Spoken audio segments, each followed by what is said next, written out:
شعب الایمان کی روایت ہے، امام بہقی رحمت اللہ تعالی علیہ لکھتے ہیں کہ اللہ تبارک و تعالی نے حضرت موسیٰ علیہ السلام کو جو 10 آیتیں خصوصی ان کے لیے عطا کی، اللہ تعالیٰ نے حضرت موسیٰ علیہ السلام کو جو 10 آیتیں ان کے لیے خاص عطا کی، ان 10 آیتوں میں اللہ نے حضرت موسیٰ علیہ السلام سے مخاطب ہو کر کہا، اے موسیٰ، حدیث پاک کا مفہوم ہے، اے موسیٰ اگر تم چاہتے ہو کہ میری رحمت تم پر برستی رہے اور میری رحمت میں تم سے نہ روکوں، میری رحمتوں کا نزول تم پر ہوتا رہے، تو 2 چیزیں مت کرنا۔ اگر تم چاہتے ہو کہ ہمیشہ میری رحمت کے سائے میں رہو تو 2 چیزیں مت کرنا، اور اگر تم نے 2 چیزیں کر لی تو میں تم سے بھی اپنی رحمت کو روک لوں گا، میں تم سے بھی اپنی رحمت کو روک لوں گا۔ حالانکہ نبی معصوم ہوتا ہے، نبی گناہ نہیں کرتا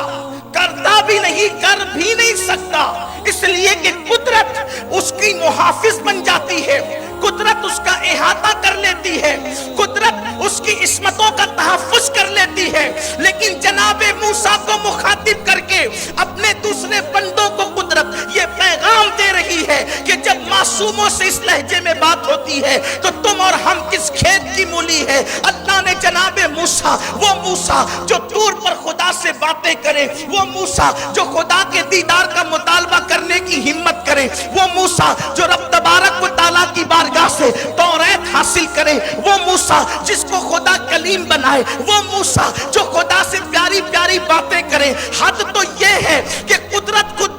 بلا کر باتیں کرے، من جانب طور الایمن وقربناہ نجیہ، اے موسیٰ اکیلے طور کے دائیں طرف آ تاکہ میں تجھ سے پیار کی باتیں کروں۔ اس موسیٰ سے قدرت کہتی علیہ السلام کہ اے موسیٰ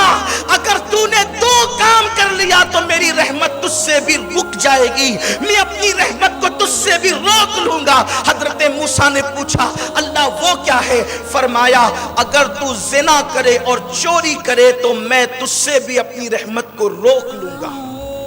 حالانکہ نبی یہ کام نہیں کر سکتے، اس کام کا تصور بھی نہیں کر سکتے، مگر موسیٰ کو مخاطب کر کے، حضرت موسیٰ علیہ السلام کو مخاطب کر کے اپنے بندوں کو پیغام دے رہا ہے کہ رحمت کو روک لوں گا۔ اب مجھے بتاؤ کہ حضرت موسیٰ علیہ السلام سے جب یہ کہا جاتا ہے کہ زنا اور چوری کی طرف تمہاری طبیعت مائل ہوئی، حالانکہ جناب موسیٰ نہیں کر سکتے، میں بار بار کہہ رہا ہوں، لیکن ہمارے لیے یہ پیغام ہے۔ اب بتاؤ اللہ اکبر، آج مسلمان کہتا ہے مولانا رحمت کیوں رک گئی، رحمت کیوں رک گئی؟ اللہ کی رحمتوں کا انتظار ہے، کعبہ خطرے میں ہے، اللہ کی رحمتوں کا انتظار ہے، بیت المقدس خطرے میں ہے، اللہ کی رحمتوں کا انتظار ہے، مسلمانوں کا معاش خطرے میں ہے، اللہ کی رحمتوں کا انتظار ہے، مسلمانوں کا کاروبار خطرے میں ہے، اللہ کی رحمتوں کا انتظار ہے، مسلمانوں کی جانیں خطرے میں ہے، اللہ کی رحمتوں کا انتظار ہے، مسلمان بیٹی کی آبرو خطرے میں ہے، اللہ کی رحمتوں کا انتظار ہے۔ خدا کی رحمت کا انتظار کرنے والوں، نگاہیں اٹھا کر کے خدا کی رحمتوں کو تکنے والوں، قدرت نے تو اعلان کر دیا، معصوم سے کہا کہ تو بھی زنا اور چوری کرے گا تو اپنی رحمت تجھ سے بھی روک لوں گا۔ آج بتاؤ کیا مسلمان زنا نہیں کر رہا ہے؟ کیا مسلمان چوری نہیں کر رہا ہے؟ چوری اور زنا مسلمانوں کے اندر کس قدر گھر کر چکی ہے، اب تو مسلمانوں کی مسجدوں سے بھی چوری ہوتی ہے۔ بتاؤ کیا مسلمانوں کی مسجدوں میں کافر آتے چوری کرنے کے لیے؟ بلکہ تمہاری مسجد کے جو ہے وہ چھوٹے چھوٹے مگ ہوتے ہیں اس کو بھی زنجیر سے باندھنا پڑتا ہے تاکہ کوئی چرا کر نہ لے جائے، بلکہ پیاؤ پر جہاں پانی پلایا جاتا ہے وہاں کے گلاس بھی زنجیروں سے باندھنے پڑتے ہیں تاکہ یہاں سے لوگ گلاس چرا کر نہ لے جائے۔ جو قوم پیاؤ پر گلاس نہ چھوڑے، جو قوم مسجد کے استنجا خانے کے اندر استنجا کے لوٹے نہ چھوڑے، وہ قوم کس طریقے سے ترقی کر سکتی ہے؟ مسلمانوں ایک تم ہی تھے، اللہ اکبر، چوری تو دور کی بات ہے، اگر کسی کی گری ہوئی چیز قیمتی دیکھ لیتے تھے